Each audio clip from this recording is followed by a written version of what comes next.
감사합니다. 하나님 말씀은 사도행전 7장 54절입니다. 네, 오늘은 성경책을 좀 여러분 찾아놓고 같이 말씀을 들으시면 좋겠습니다. 네, 사도행전 7장 54절에서 60절까지입니다. 네. 같이 읽겠습니다. 그들이 이 말을 듣고 마음에 찔려 그를 향하여 이를 갈거늘 스데반이 성령 충만하여 하늘을 우러러 주목하여 하나님의 영광과 및 예수께서 하나님 우편에 서신 것을 보고 말하되 보라 하늘이 열리고 인자가 하나님 우편에 서신 것을 보노라 한데 그들이 큰 소리를 지르며 귀를 막고 일제히 그에게 달려들어 성 밖으로 내치고 돌로 칠세 정인들의 옷을 벗어 사울이라 하는 청년의 발 앞에 두니라. 그들이 돌로 스데반을 치니 스데반이 부르짖어 이르되 주 예수여 내 영혼을 받으시옵소서 하고 무릎을 꿇고 크게 불러 이르되 주여 이 죄를 그들에게 돌리지 마옵소서. 이 말을 하고 자니라. 아멘. 아멘. 네, 우리는 오늘 이 말씀을 가지고 설교 듣기 이런 제목으로 말씀을 나누겠습니다. 네, 우리는 지난 주일에 원망이라는 주제를 함께 생각했습니다. 원망에 빠지기가 쉽습니다. 원망하기가 참 쉽습니다. 지금 안 그래도 날씨가 무덥고 장마철이 몰려오기 때문에 짜증도 나고요. 또 이런저런 힘든 일들이 몸만 좀 찌푸둥해도 힘들고요. 그렇죠? 그렇습니다. 우리가 원망하기 쉬운 이유는 우리가 죄인이기 때문에 그렇습니다. 우리 안에 죄성이 있습니다. 그리고 우리를 끝없이 유혹하는 우리 신앙의 삶을 끝없이 유혹하는 영적인 어둠의 세력에 방해가 있기 때문에 깨어있지 않으면 원망에 빠지기 쉽습니다. 원망에 빠지면 시험에 드는 거예요. 그래서 오늘 저희들이 매주일마다 예배하면서 우리 예수님의 십자가의 보혈의 은혜와 사랑으로 오늘 저와 여러분들이 원망과 불평과 이 모든 것들은 떠나가고 우리 주님의 충만한 기쁨과 평안이 넘치기를 축복합니다. 이렇게 주님 앞에 나와서 예배하는 것이 그래서 복인 거예요. 그냥 내버려두면 계속 가라앉았습니다, 여러분. 계속 침체하고 가라앉게 돼 있어요. 근데 예배하면서 회복되고, 예배하면서 새로워지고, 예배하면서 믿음의 세계로 나아가게 되는 것입니다. 그래서 사실은 교회 안에 구제 문제 때문에 헬라파 가부들이 불평이 터져 나오게 되자 어떤 일이 벌어졌습니까? 정말 복음은 불꽃같이 앞을 향해서 힘차게 전진하다가 교회가 멈췄었어요. 초대 예루살렘 교회가 멈췄었습니다. 자, 그때 예루살렘 초대교회가 두 가지 조치를 취하잖아요. 여러분이 잘 아시는, 우리가 생각했던 것처럼, 성령과 지혜가 충만해서 칭찬받는 7사람을 선택해서 집사로 세웁니다. 그래서, 초대교회 최초로 이제 직분이 여기서 세워나게, 이제 교회가 필요해서, 그러니까 직분은 교회가 필요할 때 세우는 거예요. 네. 교회 구조상, 교회 업무상, 교회 일상, 필요하니까 직분을 세우는 거죠. 그래서 교회가 필요로 해서 세웠는데요. 자, 누구를 세웠습니까? 5절에 보니까 스데반, 빌립, 브로고로, 니가노로, 디몬, 바메나, 그 다음에 안디옥 사람 니골라 이렇게 7명을 세웁니다. 여러분, 여기에요. 참 재밌는 게 스데반과 빌립은 유대인들이에요. 유대교. 그러니까 히브리파. 나머지는 전부 다 헬라파. 이름도 이상하죠. 헬라파. 그러니까 이제 헬라파 가부들이 불평이 많기 때문에 헬라파 쪽의 사람들을 많이 세워서 구제에 빠지지 않도록 다 잘 챙기도록. 그럼 사람은 어쩔 수 없어요. 자꾸 자기 사람을 챙기게 돼요. 그래서 오늘 저와 여러분들이 교회 봉사할 때도 마찬가지입니다. 자꾸 내 사람만 챙기지 마시고요. 멀리 넓게 보셔야 돼요. 아시겠죠? 이런 목사의 눈으로 전체를 한번 쳐다보세요. 누구 외롭게 혼자 있는 사람이 없는가, 또 서운한 사람이 없는가, 전체를. 우리는 뭐 숫자가 작기 때문에 뭐 갈릴 것도 없어요, 사실은요. 근데 그래도 여러분 끼리끼리 모여요, 자꾸. 그죠? 자꾸 우리끼리만 모이고 이런 파당을 형성하게 됩니다, 여러분. 나도 모르는 사이에, 우리도 모르는 사이에 이렇게 뭉쳐지게 돼 있어요. 그래서 항상 목회를 한다 생각하시고 전체를 돌아보시면서 자꾸 내 사람만, 내 가까이 있는 사람만 챙기려고 이렇게 하지 마시고요. 물론 이제 세일 모임 할 때는 얼마든지 챙기셔야 되죠. 그런데 그러지 않을 때는 뭐 떡을 하나 남아도 이렇게 여러분 우리 셀 식구 챙겨서 더 주기 쉬워요, 사실은요. 그러면 이제 그것 때문에 문제가 생기는 거예요. 자꾸 원망이 터져나오게 되어 있습니다. 그래서 이 전체를 쭉 돌아보는. 어쨌든 간에 초대교회가 첫 번째로 이제 이런 직분을 세워서 일을 나누었습니다. 그리고 본질로 돌아갔습니다. 그죠? 4절, 우리는 오로지 기도하는 일과 말씀 전하는 것. 그러니까 기도와 말씀 사역이 교회의 본질인 거예요. 여러분 꼭 기억하시기 바랍니다. 교회의 가장 중요한 본질은 기도와 말씀이에요. 구제를 해야 되지만은 그건 본질적인 것이 아니에요. 선교도 해야 되지만은 본질이 아닙니다. 가장 기본은 뭐죠? 말씀 생활과 기도 생활. 그래서 오늘 저와 여러분들 안에 말씀 생활과 기도 생활이 회복되기를 축복합니다. 말씀의 은혜 받고요. 기도 가운데 나아가면요. 선교도 열리고요. 구제도 열리고요. 봉사활심도 하나님 주시고 다 공급해 주시는 거예요. 근데 말씀과 기도가 죽으면 예배가 죽어요. 그래서 하나님을 향한 예배가 회복되어야 되기 때문에 이게 가장 본질적인 거예요. 그래서 이 본질로 돌아가서 다시 초대교회가 회복됐다는 사실을 보게 되었습니다. 자, 인류 7지사 가운데서 사도행전은 두 사람 이야기만 기록하고 있어요. 누굽니까? 7장에서 스데반이 설교합니다. 그래서 오늘 말씀은 제 설교가 아니고 스데반 설교를 제가 소개하는 거예요. 스데반 집사님이 설교를 했는데 7장에 이 설교하다가 마지막에 죽습니다. 순교합니다. 돌에 맞아 죽습니다. 네, 처음 순교자가 지금 나오는 거예요. 그리고 8장에서는 빌립이 전도자 빌립. 여러분 스데반 집사님은 설교가입니다. 스데반 집사님은 설교가예요. 그리고 빌립 집사님은 전도자예요. 전도자 빌립입니다. 그래서 예수님께서 사마리아와 예루살렘과 유대와 사마리아와 땅끝까지를 내 복음은 내 증인이 되라고 말씀하셨는데요. 이 빌립이 주님의 명령을 붙들고 도망가면서 흩어지면서 핍박을 패서 도망가면서 사마리아 땅을 의도적으로 찾아가요. 그리고 복음을 전합니다. 그래서 놀라운 역사가 나타나요. 8장에는 빌립 전도 이야기가 기록되어 있습니다. 자, 오늘 우리가 제가 사실은 이 스데반 설교를 뛰어넘으려고 했는데요. 이렇게 읽다 보니까 은혜가 되어서, 이 집사님의 설교를, 여러분, 집사님의 설교면 우리가 와닿기 쉽겠죠, 그죠? 목사님의 설교가 아니고 집사님의 설교예요. 스데반 집사님의 설교를 제가 여러분들에게 그냥 알아들을 수 있도록 설명을 좀 해드리겠다 싶어서 다시 이제 말씀을 전하게 되었습니다. 자, 이 사도행전 7장은요, 사도행전에서 가장 긴 설교예요. 60절까지 있어요. 가장 긴 설교. 이렇게 많은 분량의 설교는 예수님도 한 적이 없어요. 엄청나게 긴 설교를 합니다. 그죠? 사실은. 그리고 이거는 스데반의 설교는 구약 전체를 다 이야기합니다. 구약 전체를 압축해서 설교를 하시는 거예요. 그러니까 본문이 어디라고요? 창세기부터 말라기까지. 구약 성경 전체입니다. 구약 성경 전체를 본문으로 지금 공의 앞에서 자신을 지금 신문하는 공의 앞에서 끌려와가지고 말씀을 전하고 있는 거예요. 상당히 오늘 여러분들은 이 자리에 와서 은혜 받으려고 하나님의 말씀에 아멘하기 위해서 와 있는 줄로 믿습니다. 근데 여러분, 그 당시는요, 이게 꼬투리 잡으려고 앉아있는 꼬투리. 스데반을 지금 잡아 죽이려고 하는 사람들 앞에서 지금 설교를 하는 거예요. 상당히 설교가 힘들겠죠.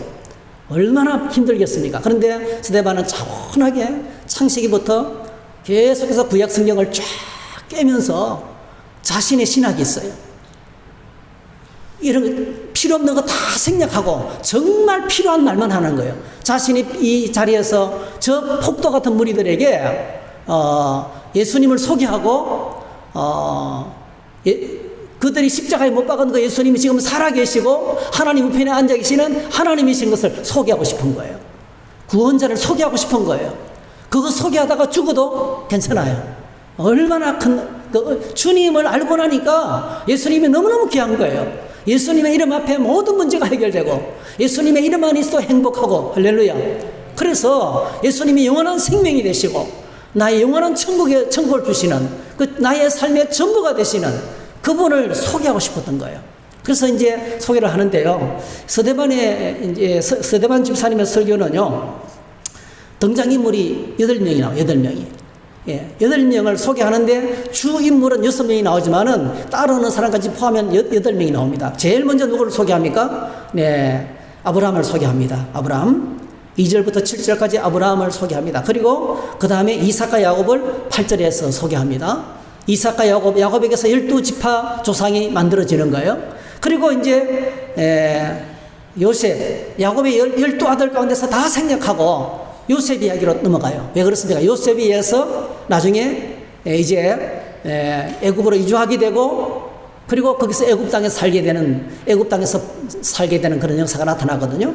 그리고 이제 그 다음에 이어서 모세 이야기가 나옵니다. 모세 이야기. 성경에 보면, 성경에서 보게 되면요, 이 아브라함의 이야기가 한 270번 정도 나오고요. 그 다음에 모세라는 이름이요, 거의 800번 이상 나와요. 그러니까 모세 이야기가 엄청나게 많이 나옵니다. 네. 모세를 모르면 뭐죠? 간첩이에요, 간첩. 그러니까, 그리고 뭐죠? 예수 그리스도 이야기가 약 한 1300번 정도 신약 성경에 그렇게 나와요. 그러니까, 예수님 다음으로 많이 나오는 이름이 모세입니다, 모세. 이렇게. 그 모세에 관해서, 그 모세를 소개하는데 이 스데반이요, 모세에 대해서 기가 막히게, 정말 통찰력을 가지고, 출생부터 40세까지, 40세부터 80세까지, 그리고 80세부터 120세까지 이렇게 모세 인생을 세 부분으로 나누어서 설교를 하는데, 이 스데반의 모세 일생을 잘라놓은 것이 오늘 지금도 보죠. 오늘 신학자들도 그렇게 잘라요. 그렇게 생각해요. 그러니까 얼마나 스데반이 그 이야기에 대해서 정통하고 하나님 말씀을 깊이 알고 있는지 몰라요. 나름대로 뚜렷한 신학이 있어요. 정말 제가 스데반 집사님 존경합니다. 그리고 이제 여호수아가 여호수아 다윗 솔로몬 이야기가 45절부터 47절까지 소개됩니다. 이 다윗과 솔로몬을 통해서. 그리고 이제 마지막에 그 인자 되시는 예수 그리스도를 소개하는데 충분히 소개하지 못합니다. 군중들이 막 소리를 지르면 폭동을 일으켜가지고 충분히 소개하지 못하고 마지막 몇 마디를 하고 하나님 우편에 살아계신 주님을 소개하고 거기서 스데반이 이제 순교를 합니다. 여러분, 이제 오늘 저와 여러분들이, 뭐를 건드렸지? 네. 저와 여러분들 사도행전을 좀 펼쳐놓으시고, 이제 차근차근 한번 체크를 해보면서, 아주 중요한, 스데반이 설교를, 인물들 이야기를 다 이야기하지 않습니다. 정말 필요한 엑기스만, 중요한 것들만 이제 체크를 하고 넘어가거든요. 그럼 아브라함 하면 제일 먼저 뭐가 떠올라요? 아브라함 얘기를 하면서 2절부터 이런 보시면 하나님께서 아브라함에게 이제 먼저 나타납니다. 2절에 보면 하나님께서 아브라함을 만나 주십니다. 어디서 만납니까? 메소포타미아에 있을 때, 아브라함이 메소포타미아에 살 때, 갈대아 우르 땅에 살 때, 아버지는 뭐였습니까? 아버지 때는 우상 장수를 하고 있었어요. 그러니까 완전히 우상이 쪄들어 사는 보통 우상 집안이 아니에요. 어떤 사람이 꿈에 어떤 신을 봤어요. 그 자기가 본 신을 아브라함 아버지한테 이야기하면 아브라함 아버지는 뭐죠? 그걸 딱 듣고 캐치해가지고 똑같이 우상을 만들어내는 거예요. 이거는요, 엄청난 영성이 없으면은 이걸 못 만들어내요. 그러니까 아브라함의 아버지는 거의 신과 가까이 있는, 그 당시에 신적인 어떤 제사상 그룹에 속해 있는 그런 사람이라고 보면 돼요. 그러니까 그렇게 우상을 숭배하며 살아가는 아브라함에게 하나님이 나타났어요. 여러분, 영광의 하나님이 아브라함에게 나타나셨어요. 아브라함이 하나님을 만난 게 아니에요, 여러분. 하나님이 아브라함에게 나타나셨어요. 할렐루야. 그래서 오늘 저와 여러분들이 주님을 만나는 것은요, 내가 노력해서 만나는 게 아닙니다. 하나님이 만나 주시는 것입니다. 하나님이 만나 주시는 것입니다. 믿음은, 구원은 전적으로 하나님이 계획하시고 이루십니다. 하나님이 전적으로 구원하신 것을 이루고 이루십니다. 지난 주간에 이제 제가 거제도 다녀왔는데요. 저희 처제집이 거제 해금강 지나서 있는 남부면, 거제도 맨 끝자락, 맨 안에 끝자락이에요. 네. 그 남부면 다대마을. 다대마을하고 그 옆에가 다포마을이고요. 그 넘어가면 저구마을이 있어요. 그러니까 거기에 지금 어제부터 그 수국 축제를 해요. 네. 저희 수국을 좀 보고 왔는데요. 많이 폈더라고요. 네. 피기 시작하는 것도 있고요. 수국이 왕창 많이 피면 정말 좋거든요. 그래서 여러분들이 혹시나 시간 나면 수국 보러 한번 가세요. 참 좋습니다. 아주 힐링이 돼요. 네. 근데 너무 멀어요. 여기서 그냥 계속 달려도 한 3시간 반, 쉬지 않고 달려도 한 3시간 반 정도 걸립니다. 어쨌든 간에 길은 잘 나 있는데, 다녀왔어요. 그게 이제 우리 우리 동서가 뭐 오래전부터 간성 혼수가 오고 막 이제 거의 뭐 헛소리를 하고 우리 처제가 너무 고생한 거예요. 가끔 찾아가는 이유가 처제가 그 남편 그 시중 들고 막 이렇게 돌보면서 그리고 뭐 생업도 다 수입도 끊어지고 뭐 없는 상황에서 정말 갇혀 살아가는 거죠. 꼼짝도 못하고 너무너무 힘들어서 사무실 가서 우리가 이렇게 바람도 쐬주고 이야기도 나누고 또 뭐 고기도 구워 먹고 이렇게 해요. 그래서 이제 신방차 들린 거예요. 네. 갔더니 이번에 이제 5일 전에 서울 또 두 번째로 간에 암이 또 생겨서 또 이제 잘라내고 이제 수술 겸 시술을 하고 나온 거예요. 그래 갔더니요. 와, 말부터 달라졌어요. 저한테 있잖아요. 형님, 수술 때 누우니까 와, 막 기도를 안 할 수가 없더래요. 벌써 말이 달라졌어, 말이. 그래 알아보니까요. 매주일마다 교회를 다니는 거예요. 하여튼 최근에 이제 교회를 매주일마다 나가고 집에는요 거의 항상 24시간 유튜브로 계속 말씀을 듣고 있는 거예요. 그 말이 벌써 달라졌어요. 태도가 달라졌어요. 아, 아주 깜짝 놀랐습니다. 그렇게 말을 해도 안 듣고 이제 뭐 협박도 하고요. 우리가요. 협박도 하고 기도도 하고 뭐 꿈쩍도 안 했어요.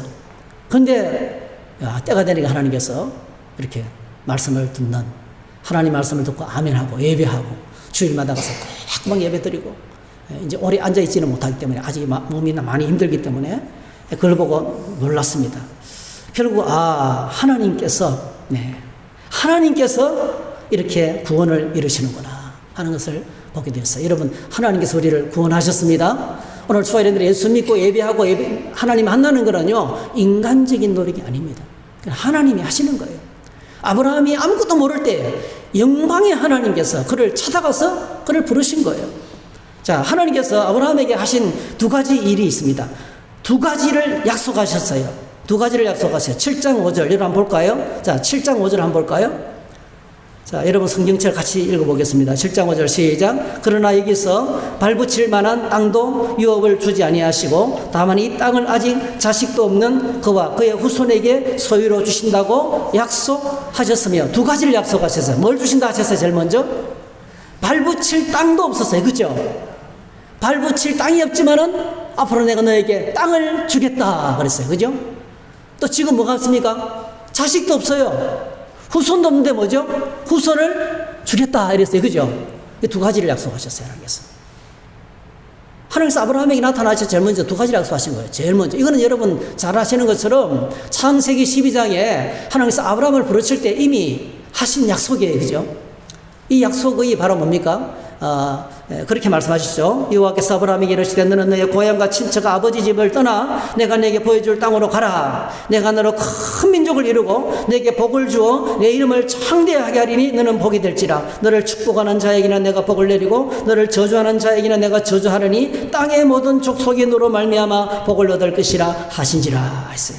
그러니까 하나님께서 창세기 11장에서 11장까지 하나님이 만드신 인간들이 어떻게 됩니까? 타락하고 부패하고 그리고 뭐죠? 노아 홍수로 다 심판당하고 홍수 후에 홍수를 겪었던 그 사람들이 그러면 예수님 잘 믿었습니까? 바벨탑을 만들고 집단적으로 하나님을 대항한 거예요.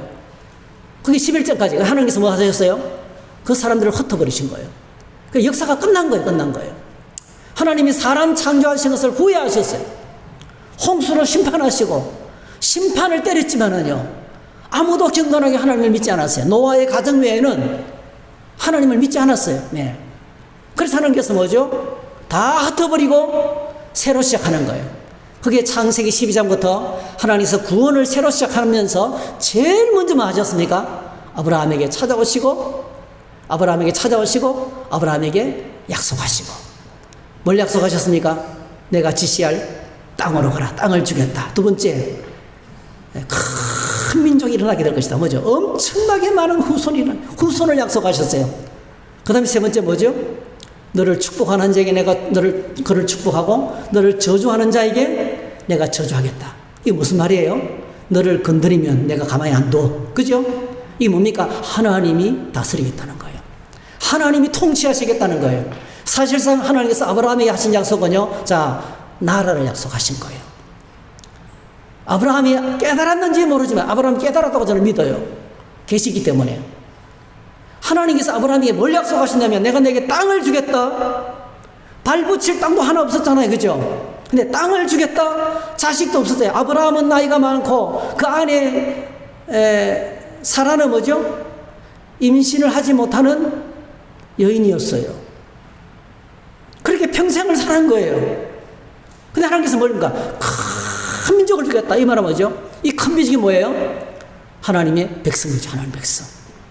그리고 뭐죠? 너를 축복하는 자에게 내가 축복하고 너를 저주하는 자에게 저주하겠다. 뭐죠? 끝까지 내가 다스리고 통치하시겠다. 할렐루야. 그래서 여러분 이게 주권이잖아요. 주권.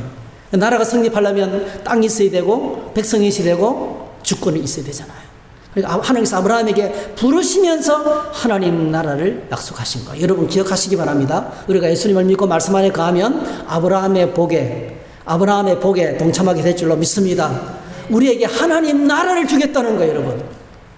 하나님 나라를 맡기겠다는 거예요. 여러분. 우리가 하나님 나라 백성이 되고요. 그 하나님 나라를 처음부터 하나님이 약속하신 거예요. 자, 그리고 아브라함을 부르시면서 하나님께서 그 말씀의 맨 마지막에 뭐죠? 너로 말미암아 땅의 모든 민족들이 다 복을 받게 될 것이다. 할렐루야. 여러분을 통해서 천하 만민이 복을 받게 되기를 축복합니다. 네, 그게 뭐죠, 여러분? 거부가 된다는 뜻입니까, 여러분? 그 정도가 아니죠. 이거 바로 뭐죠? 장차 오실 아브라함의 후손이신 예수 그리스도를 통해서 온 천하 만민이 왕 되시는 예수님을 중심으로 하나 되는 하나님 나라의 완성을, 그러니까 예수님을 통해서 온 천하 만민이 복을 받고 구원받고 하나님의 자녀가 되고 하나님 백성이 되고 그분이 재림하심으로 말미암아 완성될 하나님 나라를 미리 말씀하신 거예요. 이 엄청난 약속을 하신 겁니다, 여러분. 우리가 정말 상상할 수 없는, 우리 머리에 담기 어려운 그런 은혜를 하나님이 약속하셨어요. 그래서 스데반이 설교를 시작하면서 하나님이 아브라함을 부르셔서 아브라함에게 찾아오셔서 약속하셨다. 왜? 땅 한 푼 없고 자식 하나 없을 때. 이게 바로 뭐죠, 여러분? 구원은, 하나님의 복은 내가 노력으로 쌓아 올리고 이루어내는 게 아니라는 거예요. 하나님이 그냥 선물로 하늘로부터 주신다는 거예요. 예. 그 하나님 주시는 선물을 먼저 선포하는 것입니다. 네. 그래서 약속하신 대로 이삭과 야곱이, 그래서 하나님께서 아브라함에게 땅을 약속하시고 후손을 약속하셨어요. 그리고 약속하신 대로 하나님께서 이삭을 허락하셨습니다. 그죠? 이삭을 주시고, 그리고 뭐예요? 이삭에게서 누가 태어납니까? 에서와 야곱이 태어나죠. 근데 에서 이름은 빼버립니다. 이게 바로 뭐죠? 영적인 족보를 얘기하는 거죠. 야곱을 주시고, 야곱에게서 뭐죠? 12지파가 태어나게 되는 것입니다. 그래서 이 이삭과 야곱을 통해서 하나님께서 할례 언약을 진행합니다. 할례 언약. 아브라함에게 자식들을 다 할례시키라. 네. 할례 언약을 시켜. 이 할례는 바로 뭐냐면요, 하나님의 백성이 되는 그 당시의 방법이었어요.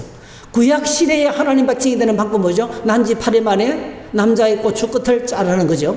잘라서 죽는 거잖아요. 엄청 고통스럽거든요. 이 자른다는 것은 죽는다는 뜻이에요. 네. 그래서 잘라서 죽임으로 말미암아서 표시를 해서 하나님의 백성으로 되게 했어요. 이 구약의 할례가 바로 뭐죠? 오늘 로마서 6장에서 우리가 예수님이 십자가에 죽으실 때 함께 죽고 예수님 부활할 때 함께 부활하는 예수님을 믿음으로 말미암아 성령으로 세례를 받는 거죠. 성령으로 거듭나는 거죠. 다시 태어나는 거죠. 그래서 성령으로 다시 태어난 사람에게 성령 세례를 베푸는 거예요. 여러분, 오늘 우리 교회 안에 이렇게 날마다 세례받는 사람들이 많아지기를 축복합니다. 날마다 태어나는 거죠. 이게 바로 구약의 할례가 신약 시대에 하나님 나라 백성이 되는 것이 세례받는 거예요. 그래서 세례가 상당히 중요합니다. 네. 자, 그리고 드디어 이제 이 야곱의 12아들 가운데 요셉이 팔려갑니다. 여러분, 요셉이 지 혼자 발로 애굽에 갔습니까? 애굽에 가서 내 성공하고 돌아올게, 엄마 아빠 이러면서 있잖아요. 앞으로 무슨 일이 생길지 모르니까, 혹시 기근 일이라도 올지 모르니까 내가 미리 가서 다 준비하고 있을게, 어머니 아버지 걱정하지 마세요, 인사하고 저랑 떠난 게 아니잖아요. 어떻게 떠났습니까? 형들이 팔았어요. 요셉이 팔려갔어요. 근데 여러분, 놀랍게도 요셉이 나중에 어떻게 고백합니까? 내가 팔린 게 아니고 뭐예요? 하나님이 나를 보내셨다는 거예요. 할렐루야. 하나님이 요셉을 보내시더라는 거예요. 요셉이 먼저 가서 준비 안 했으면 나중에 뭐죠? 이스라엘 백성 다 죽어요. 그 하나님께서 아브라함이 하신 그 엄청난 약속을 이루기 위해서 요셉을 미리 보내시는 거예요. 사랑하는 성도 여러분, 오늘 주일은 이렇게 하나님께 쓰임받는 깨어있는 믿음의 사람이 되시기를 축복합니다. 우리를 통해서 수많은 사람이 구원받게 될 줄로 믿습니다.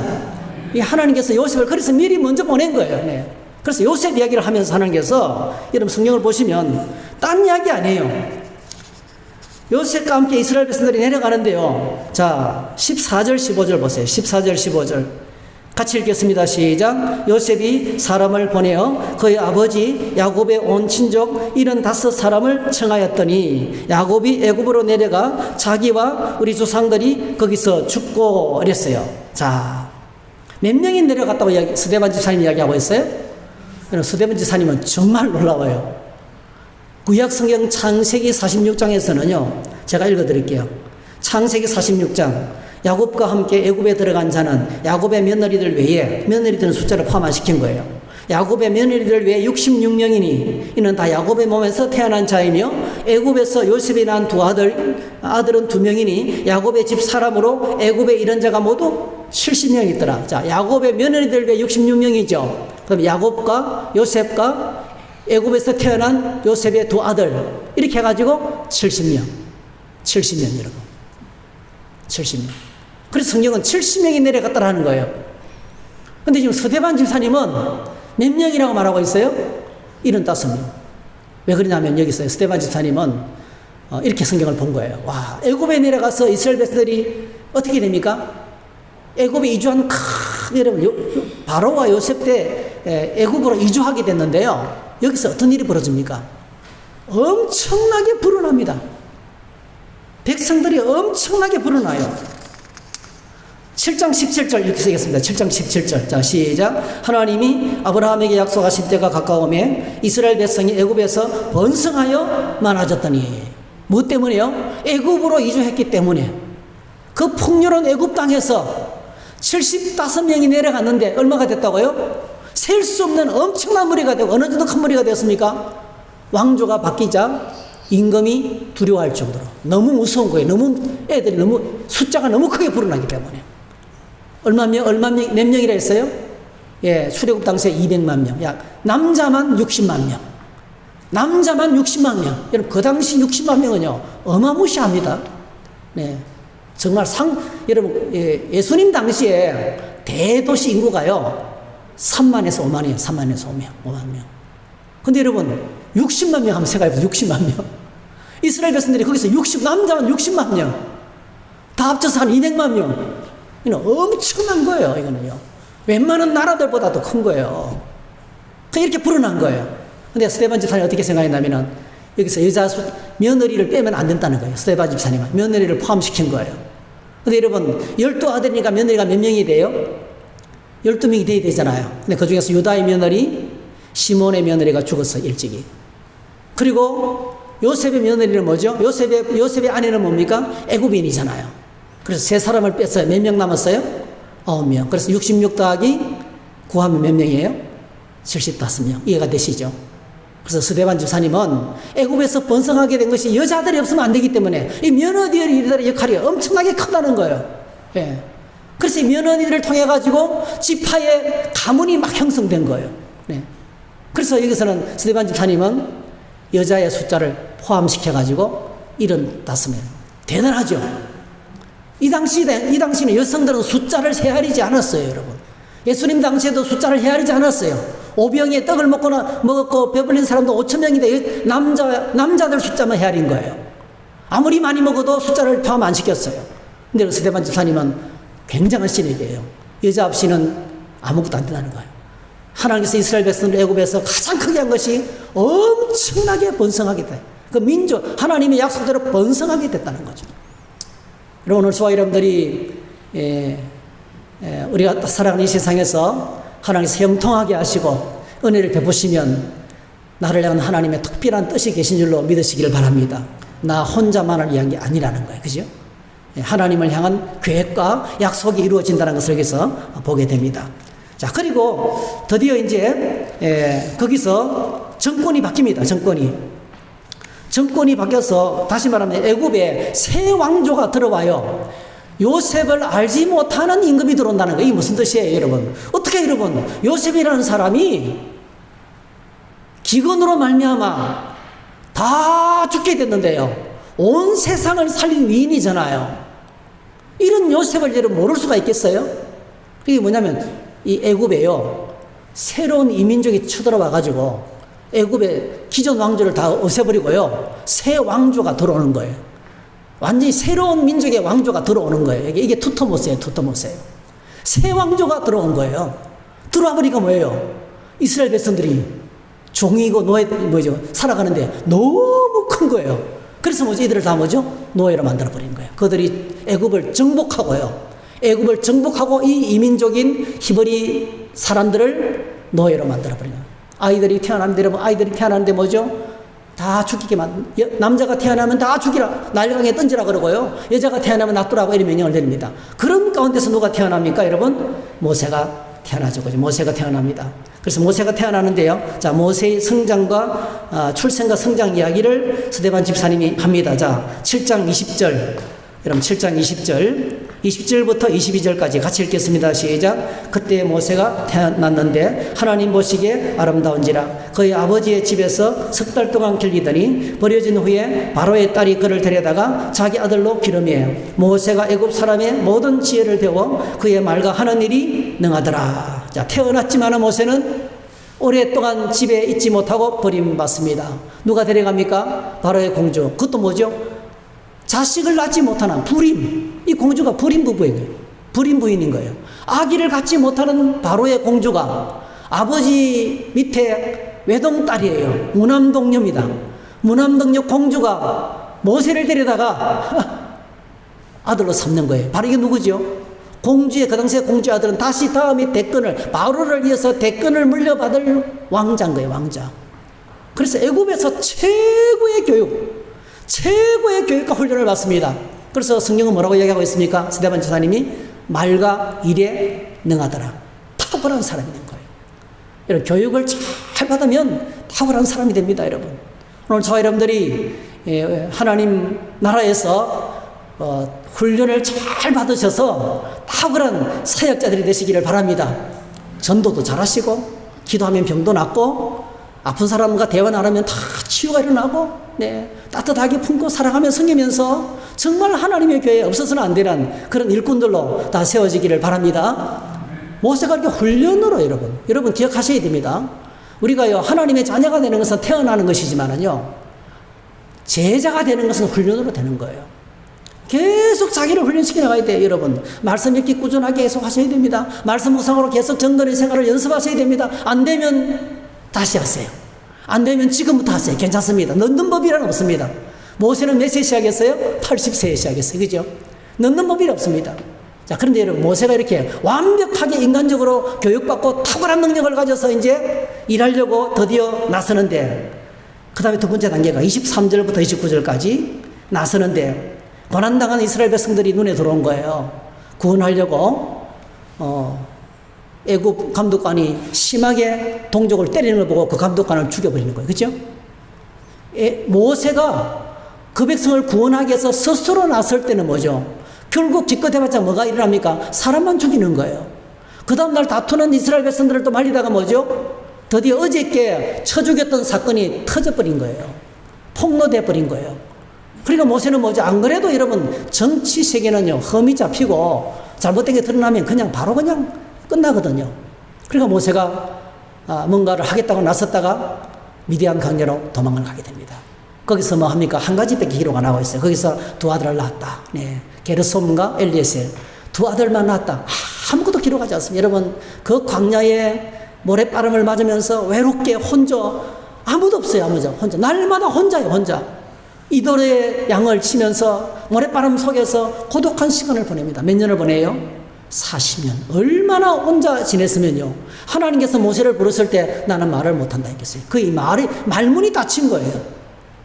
그러니까 완전히 최고의 왕자의 자리에서 뭐죠? 가장 천한 광야의 목동으로, 외난 목동으로 그냥 천국에서 지옥으로 떨어진 거예요. 완전 밑바닥. 완전 밑바닥. 자, 그런데 드디어 80세에 하나님께서 모세를 찾아오십니다. 할렐루야. 이 하나님 은혜죠. 그래서 여러분, 하나님의 은혜가 이게 진짜 하나님의 은혜입니다. 모든 희망이 사라지고 할 수 있는 것이 아무것도 없어요. 나 혼자. 아무도 알아주지 않습니다.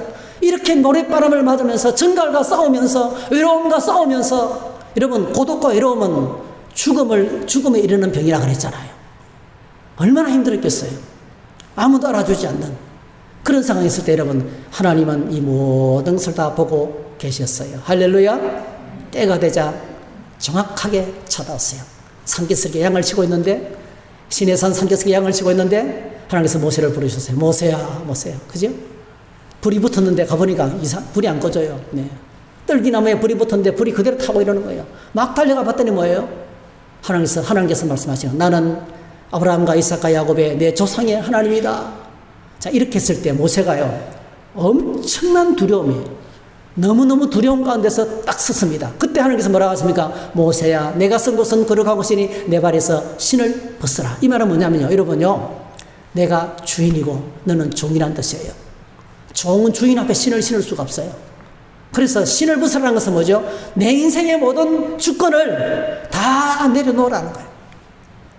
사실은 여러분, 내려놓을 것도 없어요. 지금도 뭐죠? 모세는 자기 집이 없어요. 그죠? 이들의 양무리를 치고 있어요. 어디 얹혀 살고 있습니까? 그냥 장인의 집에 얹혀 살고 있는 거예요. 도망갈 데도 없어요. 그죠? 그냥 막다른 골목에 맨 밑바닥까지 내려가게 된 거예요. 그런데 하나님께서요, 온 세상이 그를 버렸지만은 하나님께서 그를 버리지 않고 찾아오셔서, 이제부터 너 인생을 내가 일으키겠다. 할렐루야. 내 삶의 주인이 네가 아니고 내라는 거예요. 하나님이 주권을 행사하시겠다는 거예요. 여러분, 하나님께서 우리 인생의 주인이 되시겠다는 것은요, 우리를 잡아먹으려고 그런 게 아닙니다. 우리를 구속하려고 그런 게 아닙니다. 우리를 꼼짝 못하게 하려는 게 아닙니다. 묶여있던 저희들에게 자유를 주시려고. 할렐루야. 아무짝에도 쓸모없는 저희들을 큰 그릇으로 쓰시려고. 할렐루야. 그러니까 하나님께서 우리에게 찾아오시는 것은요, 하나님의 목적을 이루기 위해서, 하나님 나라를 위해서 엄청난 계획을 갖고 부르시는 거예요. 그래서 여러분, 오늘 초아 여러분들이 하나님께서 부르실 때요, 혹시 모세와 같지 않습니까? 하나님, 저는 아무것도 할 수가 없어. 나 같은 사람이 어떻게 이런 일 할 수가 있습니까? 영적인 사역, 하나님, 그런 말 하지 마세요. 모세가 그런 상태였어요. 정말 아무것도 할 수가 없었어요. 하나님이 저를 부르셨을 때요, 제가 여러분 대학부에서 한 번씩 모여서 기도회를 했거든요. 제 차례가 됐어요. 돌아가면서 기도회를 인도하는데 저는 막 있는 힘을 다해서 기도회를 인도했어요.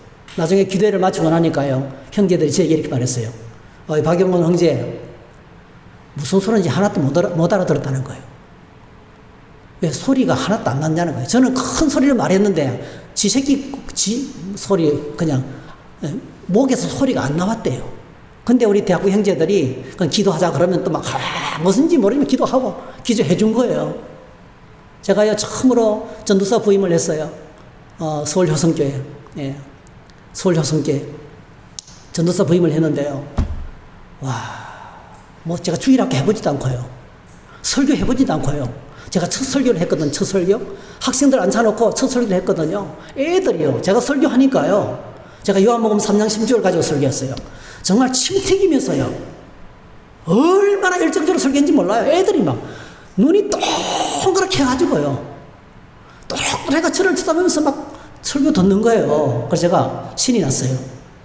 설교를 다 마치고 예배 드리고 난 다음에 선생님들하고 차를 마시는데 이러는 거예요. 전도사님이에요, 무슨 소리인지 하나도 못 알아듣다는 거예요. 애들이 눈이 동그란 걸 막 이상한 경상도 사투리를 해대니까 서울에서 아무도 못 알아들어가지고, 그래서 도대체 무슨 소리가 싶어가지고 눈이 동그랗게 뜨고 봤다는 거예요. 그랬습니다, 여러분. 내가 하는 말을 아무도 하나도 못 알아들었어요. 그런데 거기에 김건진 장로님이라는 분이, 신학교까지 나온 분이, 동대문 시장에서 포목상에 하는 그 장로님이, 세상에 저는 그런 분 처음 봤어요. 전도사님 안녕하세요. 얼마나 저를 하나님의 종으로 받아주는지요. 예? 저를 하나님의 종으로 받아주시더라고요. 그렇게 해가지고 제가, 그냥 절박지가 제가요, 감당이 안 되는 거예요. 너무 경건하고 밥 사주시죠. 막 이렇게 섬겨주시죠. 막 이렇게 해주시니까요. 저를 하나님의 종으로 받아주시는 거예요. 그래서 제가 거기서요. 그분들의 축복과 사랑 속에서 제가 가만히 있으면 안 되겠더라고요. 제가 막 무조건 배웠어요. 어린이 전도협회 교육 선교에 막 데려다니면서 막 율동도 배우고 있잖아요. 막 공부도 배우고 그래서 또 선생님들이 가르치고 그렇게 시작했어요. 여러분.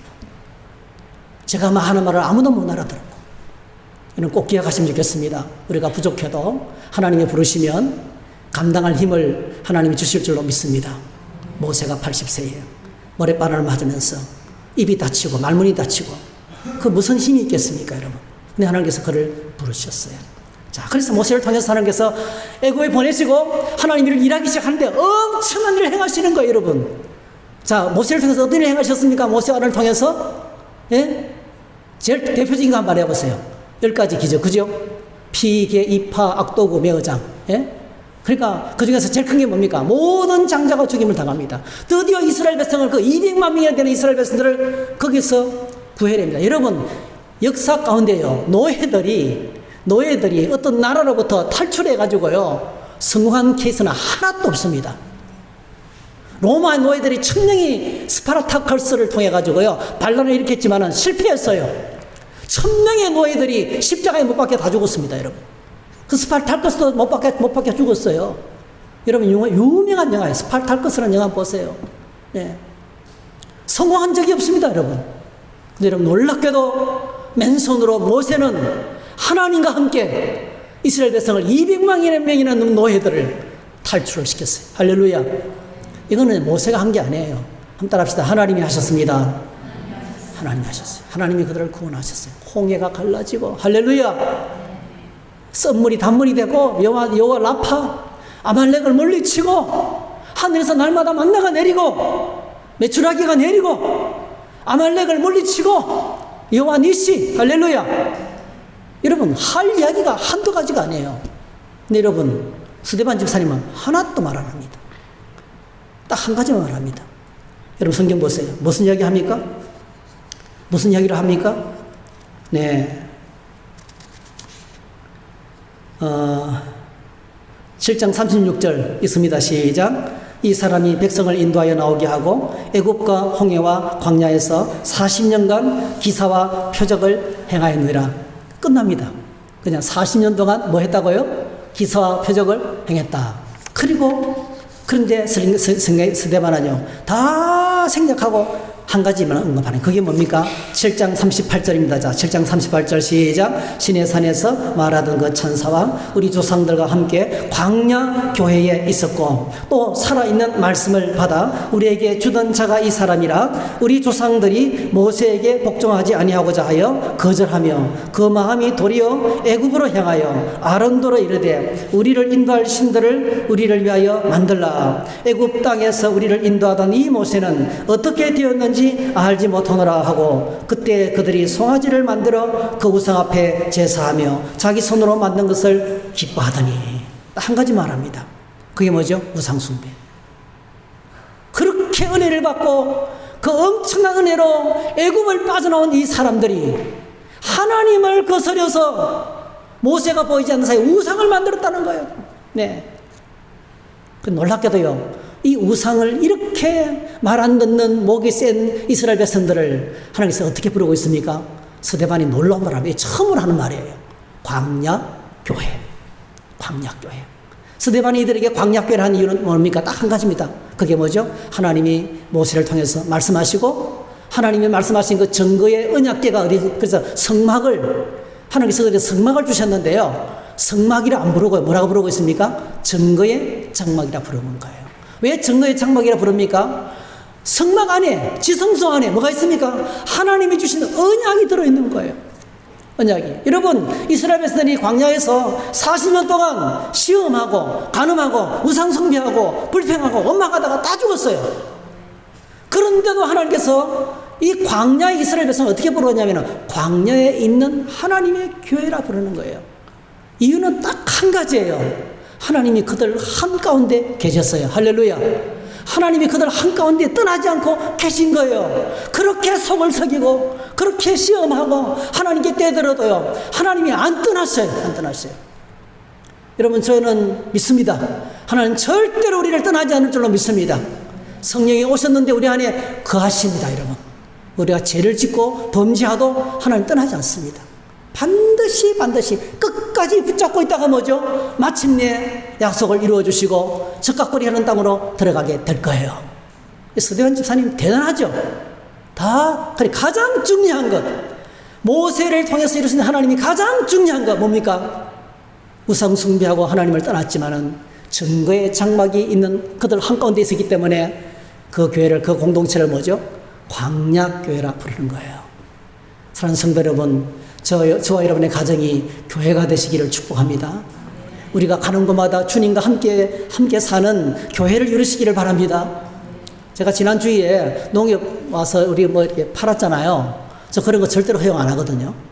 근데 제가 왜 속았냐면, 기독신호회에서, 농협 기독신호회에서 와서 전심 하나 대접하겠다는 거예요. 그럼 와서 하라고. 뭐, 대접 안 받아도 되는데, 뭐, 대접하겠다 하니까, 농협 기독신호회에서 대접하겠다니까. 그렇게 온 거예요, 여러분. 제가 물어보려다가 못 물어봤어요. 진짜 농협 안에 기독신호회가 있는가 물어보고 싶었어요. 어쨌든 간에 뭐 하여튼 한 끼는 잘 먹었는데 그것 때문에 여러분들이 불편함을 가졌다면 죄송합니다. 사실은 제가 모르고 속았어요. 낚였어요, 저도. 예. 중요한 것은 우리가 믿는 사람이 가는 곳마다 뭐죠? 교회를 만들어야 돼요. 두 사람이, 세 사람이 모여서 함께 모이게 하면 여러분, 세일이 모이잖아요. 교회입니다. 꼭 기억하시기 바랍니다. 두세 사람이 모여서 말씀을 나누고 기도를 나누잖아요. 하나님의 교회입니다. 왜 그렇습니까? 그곳에 주님이 함께 하시기 때문에. 그래서 교회입니다, 여러분. 그러니까 우리는 이 교회들이 살아나야 돼요. 여러분, 가정교회가 살아나기를 축복합니다. 셀교회가 살아나기를 축복합니다. 직장들이 살아나기를 바랍니다. 이게 바로 하나님의 교회. 그래서 스데반 집사님이 정말 탁월한 얘기를 하는 겁니다. 그리고 이제 이 광야에 있었던 증거의 장막은요, 하나님이 말씀하신 대로, 하나님, 자, 7장 38절, 정확하게 소개하기를요, 살아있는 말씀을 받아, 이렇게 정확하게 하나님이 지시하신 그대로 지었기 때문에 이 스데반 집사는 이걸 인정하는 거예요. 그런데 여러분, 여호수아와 다윗과 솔로몬, 여호수아가 드디어 이 성막을 갖고 가나안 땅에 들어갑니다. 그리고 뭐죠? 거기서 사사기가 지나고 아무개가 지나고 그런 다음에 드디어 뭐죠? 사울 왕을 지나고 다윗이 왕이 되고 난 다음에 다윗이 왕이 되고 난 다음에 하나님 앞에서 성전을 지을 소망을 갖죠. 하나님 허락하지 않았어요. 그리고 다윗의 아들 솔로몬을 통해서 성전이 지어지죠. 근데 이 성전을 스데반은 인정하지 않는 거예요. 실제로 이스라엘의 성전은요, 여러분 아시는 것처럼 부패하고, 솔로몬도 자기가 성전을 이루고 지가 타락하는 거예요. 그렇지? 여러분 아시잖아요. 성전 지을 때 그렇게 뜨겁게 기도해놓고요, 그냥 조금 있으니까 타락해가지고 엉망이 됩니다, 여러분. 엉망이. 성전이 타락하는 거예요, 여러분. 여러분, 성전의 기능이 뭐죠? 여러분 기억하시기 바랍니다. 성전의 원래 이름은 성막이고요, 성막을 다른 말로 회막이라고 그랬어요. 회막을 우리나라 말로 번역하면요, 만남의 장소입니다. The meeting place예요. 만남의 장소입니다. 여러분, 청주 성도교회가 하나님을 만나는 장소가 되기를 축복합니다. 성전이 되기 위해서는요, 그곳에서 하나님을 만나야 되는 거예요. 근데 다윗 시대부터 솔로몬 시대부터 성전에서 그 성전 기능을 잃어버렸어요. 우상숭배, 여러분, 우상숭배, 혼합주의가 들어와가지고요, 엉망이 됩니다. 나중에는 뭡니까? 유다, 이스라엘 어떻게 됩니까, 여러분? 성경책도 못 찾아가지고요, 하나님을 새까맣게 잃어버리고 온 천지에 바알 숭배로 가득 차버리고 말았어요. 그래서 성전이 기능을 못하고 여러분, 결국은 주전 586년에 바빌론의 침공으로 성전은 산산조각이 나오고 맙니다. 다 부서져 버립니다, 여러분. 오늘 이 본문에서 스데반 집사님이 성전 이야기를 하면서 성전 헤롯이 46년 동안 지었던 이 성전을 바라보면서 지금 그 이야기를 하는 거예요. 그러니까 유대인들이 지금 뚜껑이 열리겠죠. 이 성전에 하나님이 안 계신다는 거예요. 아시겠어요? 이 성전에 하나님이 안 계신다는 거예요. 자, 뭐라고 말씀하는지 한번 보실까요? 한번 보시죠, 여러분. 성경 한번 찾아보십시다. 사도행전 7장,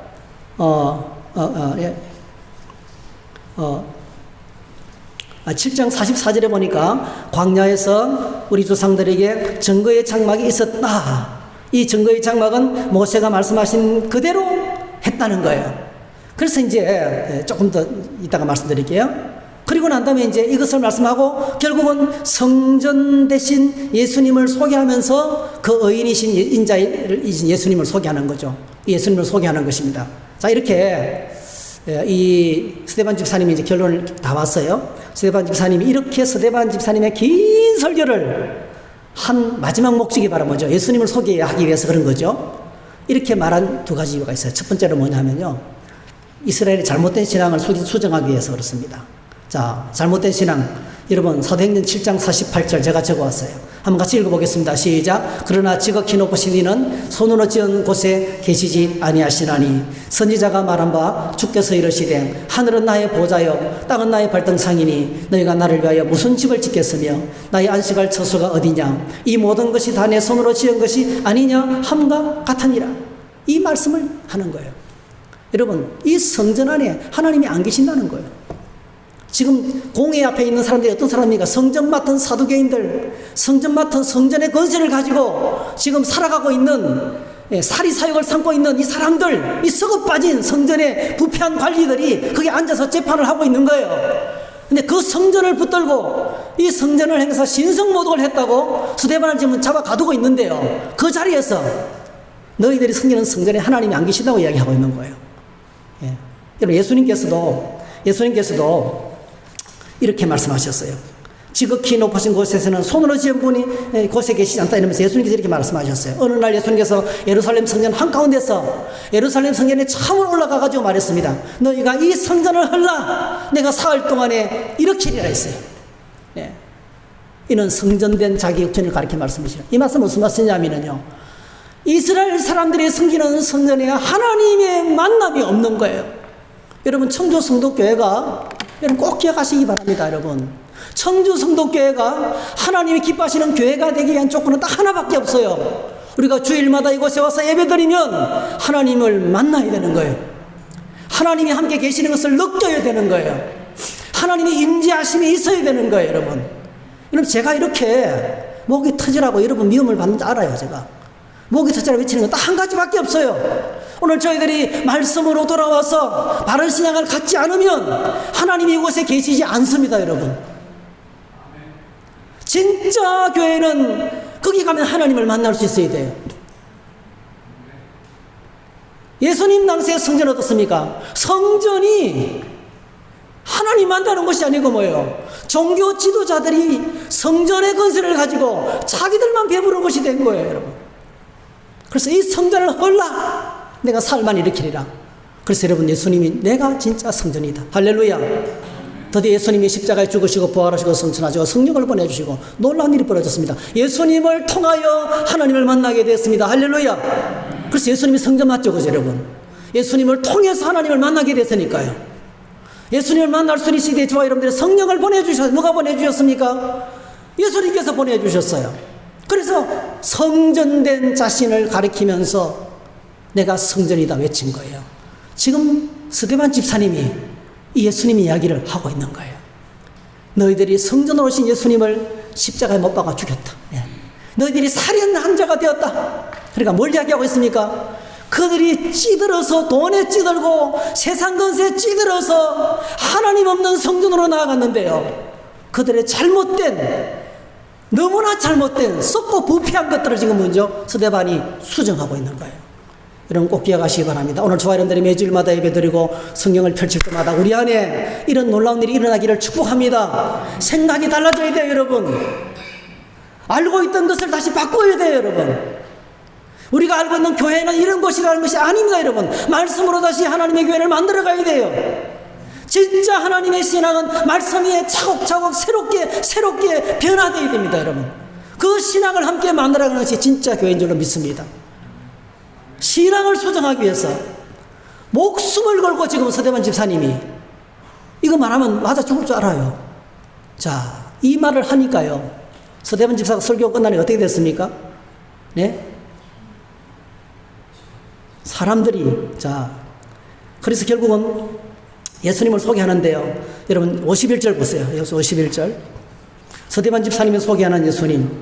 자, 51절, 52절 시작. 목이 곱고 마음과 귀에 할례를 받지 못한 사람들아, 너희도 너희 조상과 같이 항상 성령을 거스르는도다. 너희 조상들이 선지자들 중에 누구를 박해하지 아니하였느냐? 의인이 오시리라고 예고한 자들을 그들이 죽였고, 이제 너희는 그 의인을 잡아준 자여 살인한 자가 되나니 너희는 천사가 전한 율법을 받고도 지키지 아니하였도다. 예수님을 그 의인, 그 성전, 그 인자, 이렇게 소개한 거예요. 하나님께서 보내시는 메시아로 소개했습니다. 이 말을 듣고요. 이 말을 듣고, 자, 7장에 보니까, 7장 54절에 보니까, 그들이 이 말을 듣고 마음에 찔려 그를 향하여 이를 갈거늘. 마음에 푹 찔리는 거예요. 네. 마음에 푹 찔렸습니다, 여러분. 이것이 하나님의 말씀이 선포되는 자리에 일어나는 위험한 일입니다, 여러분. 하나님의 말씀이 선포될 때는 위험한 일이 벌어집니다. 마음에 푹 찔리는 거예요, 여러분. 여러분, 예배할 때마다 찔림이 있습니까? 우리 교회가 그런 교회가 됐으면 좋겠어요. 예배할 때마다 좀 찔리는 여사가 많아졌으면 좋겠어요. 근데 여러분, 이 찔림에 대해서요, 왜 찔리냐면은 하나님의 말씀은 살았고 좌우의 날선 어떤 것보다 예리하기 때문에 마음의 생각과 뜻을 드러냅니다.